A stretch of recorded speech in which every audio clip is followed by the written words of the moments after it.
Welcome back to Rufus Goes to Extinction.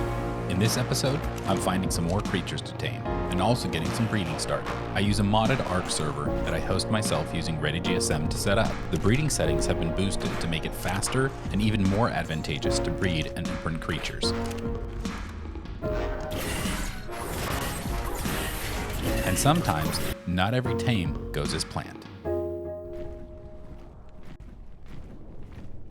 I wanted to breed out the iguanodon. With boosted custom settings on this server, I'll get about 200% movement speed, which will make the iguanodon very fast. Fast enough to outrun most creatures. That will make it a good ground transport.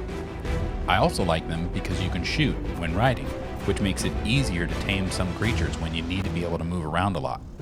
This was the highest level female I could find, so I'm going to tame it and start getting some eggs. I use the hitching post from the QOL Plus mod, which allows me to hitch creatures and set them on wander without actually having them wander off.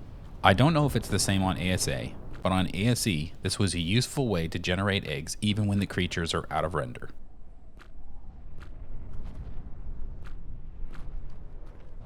Now that I've got some creatures out, I'm going to build another gate here to try to keep any aggressive creatures out of my area. When creatures are connected to the hitching post, they won't move, even to defend themselves, so it's just easier to set up a bit more of a barrier.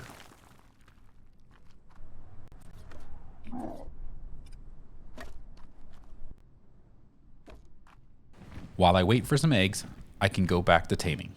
Even with the settings boosted for breeding, it still takes a little time, so I can look around and see what I find.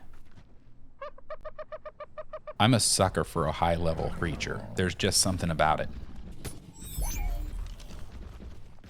The trick with these is to approach it slowly. You don't want to spook it or it will run away and you'll have to wait until it calms down again. Once you get close enough, you'll feed it, kibble in my case, but berries and veggies work well too. I just like the kibble because it requires the least amount of feedings.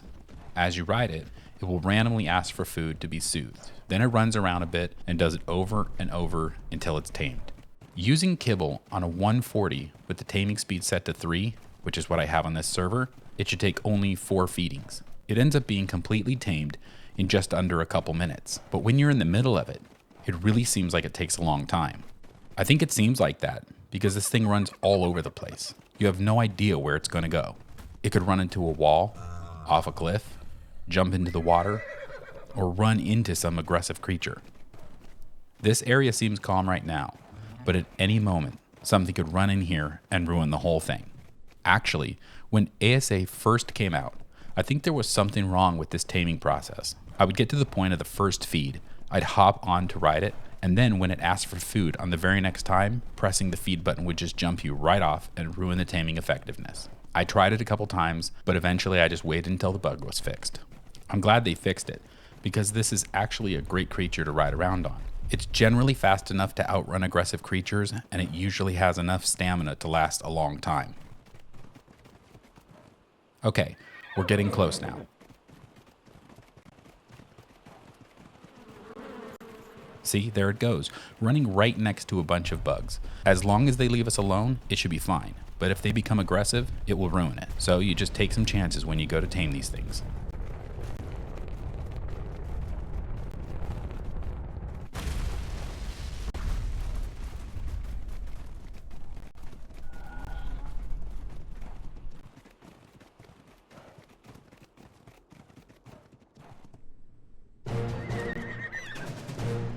Alright, that wasn't so bad.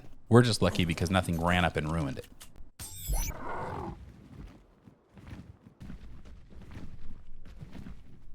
Okay, this egg will do. Now I just need to place it in the SCS terminal, part of the Super Cryo Storage mod, because it has a setting that will incubate the egg down to about 1%. Then I just need to find or create a suitable environment to finally hatch it. Let's see what I can find while we wait.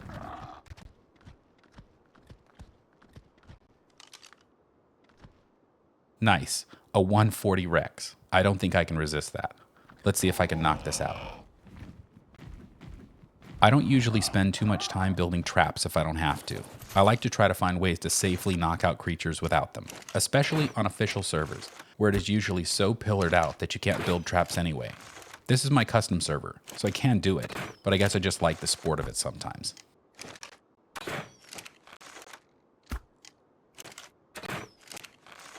Okay, I guess we're going down there.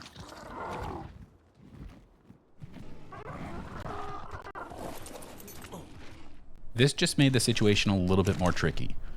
Now the objective is to try to knock out the Rex after it has killed the Stegos. And since the fight could damage the Rex, it is important to be careful not to use such a powerful crossbow that you end up killing the Rex instead of knocking it out.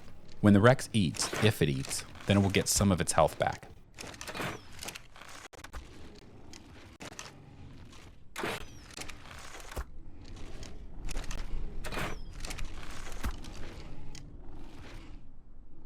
If you have a spyglass mod like this, you can get a better idea of what the health and torpor is like. If I didn't have it, I would just have to probably shoot slowly, but mostly wait until the Stegos are dead before getting the final knockout. It's harder, but it's still doable even without a spyglass mod. But it sure is handy. Now I just need to knock out the Rex and hope it doesn't wander off. It can't get to me, but this could turn into quite a chase in unsafe territory.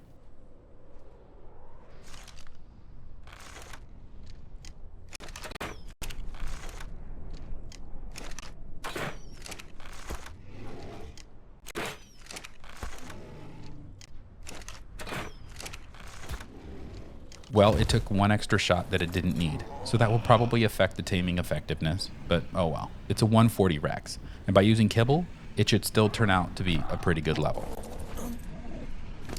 This episode went a little longer than I had expected, but I didn't want you to miss this tame. Now that I have a Rex, I should be able to safely wander a bit further out.